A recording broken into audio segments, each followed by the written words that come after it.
کسی آدمی نے کہا ایک بزرگ سے کہ بہت عذاب میں پھنسا ہوا ہوں.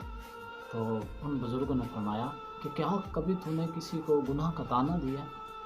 تو فرمایا، تو وہ آدمی کہنے لگا جی ایک بار دیا تھا. تو کہا کیوں طعنہ دیا؟ تو اس نے کہا کہ میں بہت غصے میں تھا، میں خود پہ کنٹرول نہیں کر پایا. تو اس کو میں نے کہہ دیا تو فلاں ہے، تیرا ایسا ہے، بھائی یہ ہے یہ ہے. تو اس نے کہا، تو بزرگ فرمانے لگے کہ تمہاری اسی گناہ کی وجہ سے اللہ نے تمہیں اتنی سزا میں مبتلا کیا. گناہ کا طعنہ دینا، میرے آقا صلی اللہ علیہ وسلم فرماتے ہیں کہ جب تک تم سے وہ گناہ سرزد نہیں ہو جائے گا تب تک تمہاری جان نہیں چھوٹے گی. اگر تم کسی کو طعنہ دو گے گناہ کا تو وہ گناہ تم سے لاحق ہو جائے گا. تو اس طرح ایک دن حضرت عمر رضی اللہ تعالیٰ عنہ سے اچانک جو ہے ایک عمل ہو گیا. انہوں نے ایک گھر میں نہ تشریف لے گئے، رات کو گشت کرتے تھے. تو ایک گھر میں گئے تو ایک بوڑھا آدمی شراب پی رہا تھا. تو اس نے کہا، تو حضرت عمر رضی اللہ تعالیٰ نے کہا کہ تو جب تنہا ہوتا ہے تو ایسا عمل کرتا ہے. تو اس آدمی نے کہا آپ نے مجھ سے بھی زیادہ بڑا گناہ کیا. کیا آپ نے اللہ کا فرمان نہیں پڑھا بھلا تجسسوا، کہ تم کسی کے جاسوسی نہیں کر سکتے؟ تو حضرت عمر رضی اللہ عنہ چپ ہو گئے. اور جب دوسرے دن وہ خلافت میں بیٹھے تھے تو وہ آدمی گیا تو حضرت عمر رضی اللہ تعالیٰ عنہ نے اسے اپنے پاس بٹھایا اور چپ کرنے کو کہا.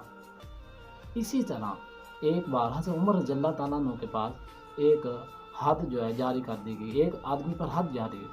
تو 3 گواہ مل کے چوتھا نہیں مل رہا تھا. تو حضرت عمر رضی اللہ تعالیٰ عنہ نے دعا کی کہ چوتھا نہ ملے تو بہتر ہے، کہ تاکہ وہ جو ہے سزا سے بچ جائے. تو لیکن اگر ہم ہوتے ہیں تو ہم تو تہمتیں لگا دیتے ہیں، ہم تو تہمتوں میں پھنسا دیتے ہیں. اس کا پکا گناہ پتہ ہی نہیں ہوتا، بس تہمت لگائی کہ فلاں ایسا ہے فلاں ہے اور اس کو سزا میں مبتلا کر دی. تو یہ باتیں نہیں ہوتی. اللہ نے، میرے پیارے آقا جی صلی اللہ علیہ وسلم نے فرمایا آپ نے جاسوسی نہیں کرنی، آپ نے کسی پر تہمت نہیں لگانی.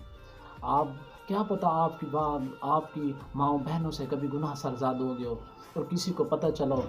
تو اللہ نے فرمایا اگر تم کسی کے گناہ عیب جو ہے ٹٹولو گے اور جاسوسیاں کرو گے تو اللہ تمہارے گھر کے جو دفن عیب ہے وہ ظاہر کر دے گا، اور پھر تمہارے آپس میں محبت جو ہے وہ ختم ہو جائے گی اور لوگ انتقام لیں گے ایک دوسرے سے. پھر میرے پیارے حبیب صلی اللہ علیہ وسلم سب کے لیے رحمت بن کر آئے، اور جب آپ اللہ اور اس کے محبوب کے احکام پر عمل کرو گے تو اللہ جو ہے وہ تمہارے لیے جو ہے رحمت کے دروازے کھول دے گا، اور جو ہے تمہارے لیے معیشت جو ہے رزق کے دروازے وہ بھی کھول دے گا.